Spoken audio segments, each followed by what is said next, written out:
Erik ten Hag adds another win to his very impressive list at Manchester United, but here are the 5 things we learned from Man United's 2-1 victory over Barcelona.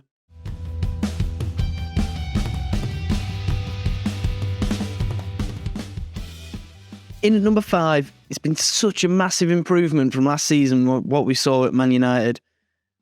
They're still fighting on 4 fronts here, Man United are, and it's so good. It's so good to see, and it's so refreshing to see such good attacking play and such good defensive play that we just haven't seen at Old Trafford for so long. It was incredible, basically. Man United, they have a cup final this weekend. They still played like that in midweek. It's impressive to say the least. And they're playing like a team. They're playing together. They're playing with actual drive and passion, which just was missing from last year's team. And we've barely seen at all in recent years. In at number 4, Erik ten Hag has made Fred a much, much better player. It was strange to see him start today over Sabitzer, where I thought in my preview I said Casemiro and Sabitzer would start as that double pivot. He started Fred instead of Sabitzer tonight, next to Casemiro. And Casemiro makes Fred a better player on his own. But Erik ten Hag really has found the way to get the best out of Fred that we haven't really seen since he signed. We've seen it in glimpses here and there, and we've seen it on the rare occasion whilst he's been at Manchester United after signing.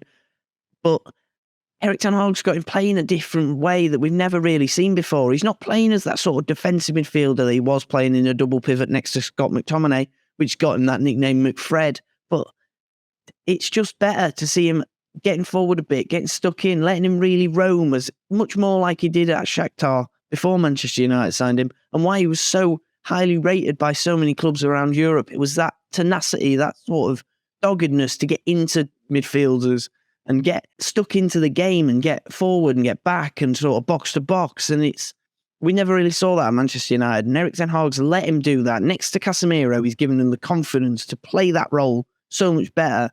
And then today, in the first half, he was a bit slow here or there. And then in the second half, he just exploded into this different animal. He was brilliant in that second half. It might be the best we've seen him play in a Man United shirt so far. In at number 3, the players returning from injury are going to make a massive difference to Manchester United's season. Antony came on at half-time for Weghorst, and Antony was brilliant. Weghorst really wasn't there today, and it was a bit disappointing to see.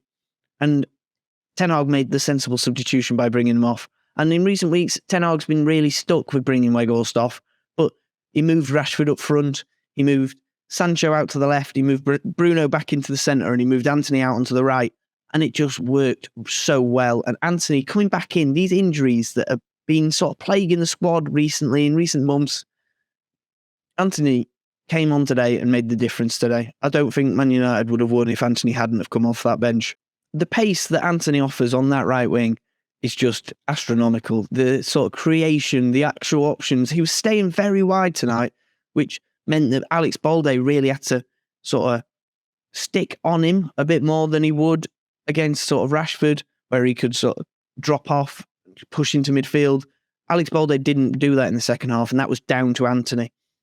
The injuries that Man United have been plagued with in recent weeks have really meant Erik ten Hag's not got many options off the bench, especially in that attacking roles. However, Rashford went up front, Weghorst came off because Weghorst was the worst of that attacking four in the first half, and Antony came on and he was the best of that attacking four in the second half. It was a very good performance, and these injuries coming back are really going to change Manchester United's season for the better. In at number 2, that was some passionate defending by Manchester United.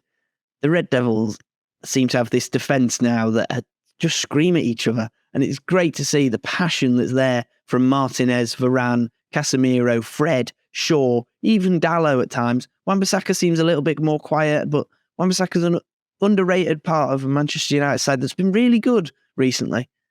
And Wan-Bissaka he doesn't really offer much on the overlap, doesn't really offer much when Antony's playing in front of him.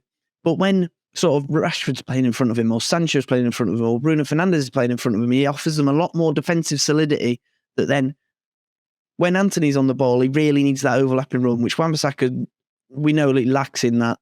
However, it was just the passion that's shown in that defence. It's incredible. It's like watching a different side. Lisandro Martinez is screaming at players, and they're bumping chests and they're shaking each other's hands and they're grabbing each other's shirts. It's so much passion there and such a better defensive performance because of it. And then in at number 1, last but not least, Erik ten Hag is a managerial genius. He changed it today at half-time and it was perfect in the second half, pretty much. That might be some of the best football we've seen Manchester United play in the Erik ten Hag era. And changing it around, he can push players up. He seems to get into the heads at half-time. And then going into the second half, he brought on Garnacho, brought on McTominay to see out the game, and he played McTominay really far forward, like more far forward than we've ever seen McTominay play before. And it worked. We saw out the game with no issues, basically. The last 10 minutes was, they barely did any attacking, which is what they had to do because now they're out of Europe. Manchester United's under good stewardship under Erik ten Hag, and there's more to come in the future. So what did you think about the game tonight, Manchester United fans? Make sure to let us know in the comments. Like, share and subscribe to the Manchester Evening News. Keep it locked to the Manchester Evening News for any more Manchester United updates ahead of the Cup final against Newcastle on Sunday. And see you next time.